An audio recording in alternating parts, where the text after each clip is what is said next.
আজ বানাই মা ভেন্ডি পোস্ত। সবাই অবাক হইল তো, পোস্তর সাথে আবার ভেন্ডি, কোনোদিন নাম শুনছ নাকি ঠিক নাই তো।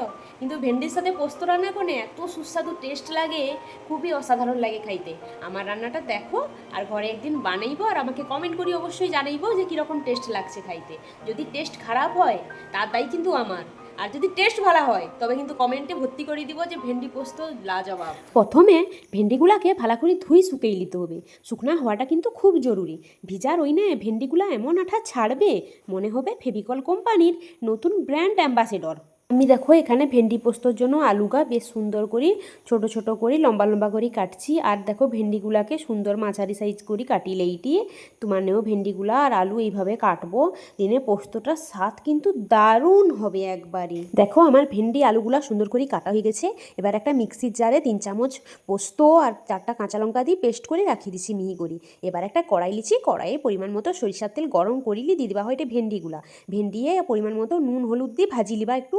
ভেন্ডি যখন আঠা ছাড়া ভদ্রলোকের মতো আচরণ করবে তখন বুঝবো যে ঠিক পথেই আছো। ভেন্ডিগুলাকে কিন্তু বেশি আবার নাড়াচাড়া করবো না, ও খুব অভিমানী সবজি। বেশি বিরক্ত করলে কিন্তু সঙ্গে সঙ্গে আঠা ছাড়ি দিবে আর তোমার সঙ্গে প্রতিবাদ শুরু করে দিবে। দেখো আমার ভেন্ডিগুলা ভাজা হয়ে গেছে।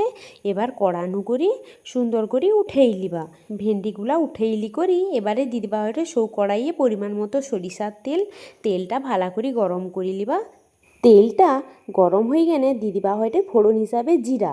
জিরাটা সুন্দর একটা গন্ধ ছাড়ি দিনে দিদিবা হয়টে আলুটাই পরিমাণ মতো নুন দিয়ে একটু ঢাকা দিয়ে দিবা। ঢাকা দিয়ে করি এক ফেরা লাড়িলি করে দিদিবা হয়টে পরিমাণ মতো হলুদ দিয়ে সুন্দর করে আলুটা সিদ্ধ হওয়া পর্যন্ত অপেক্ষা করবা আর লাল করে একটু ভাজি লিবা। আলুটা ভালো করে ভাজা হয়ে গেলে দিদিবা হয়টে কি কও তো বাটি রাখছি যে পোস্ত বাটাটা দিয়ে করি সুন্দর একটু ভালো করে কাঁচা সরিষার তেল দিয়ে দেবা উপরে। এরকম কিন্তু তোমার পোস্ত ভাজার সময় একটু সরিষার তেল দিব, দিনে গন্ধটাও সুন্দর হয় আর পোস্তটা ভালো করে ভাজাও হয়ে যায়। দেখো আবার খুন্তির সাহায্যে সুন্দর করে পোস্তটা ভাজি লেইটি। পোস্তটা ভাজা হয়ে গেলে দিদিবা হয়টে গরম জল। এখানে জলটা কিন্তু পরিমাণ মতো দিব, নাই তো কিন্তু পোস্ত ভাববে তাকে সাঁতার কাটতে নামানো হয়েছে। জলটা ফুটি দেখাবো, যখন জলটা মরিয়ে আসছে তখন দিব হয়টে ভেন্ডিগুলা। নাম কিবার ঠিক আগে দিব, খুব আগে দিয়ে দিনে কিন্তু ভেন্ডিগুলা এমন লাল ছাড়বে তরকারিটা একবারে টেস্ট লাগবে নি খাইতে। ভেন্ডিগুলা দিয়ে করি 3 মিনিট মতো ঢাকা দিয়ে করি ব্যাস রান্না করে নিব। দিনে দেখবো ভেন্ডি পোস্ত একবারে কমপ্লিট হয়ে গেছে রান্না। দেখো আমার ভেন্ডি পোস্ত রান্না কমপ্লিট হয়ে গেছে।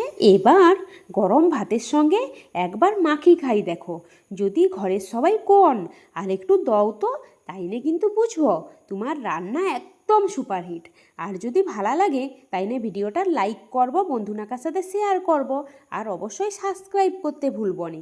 কারণ তোমানাকার একটা সাবস্ক্রাইব আমার কড়াইতে নতুন নতুন মজার রেসিপির ফোড়ন দেয়। টাটা।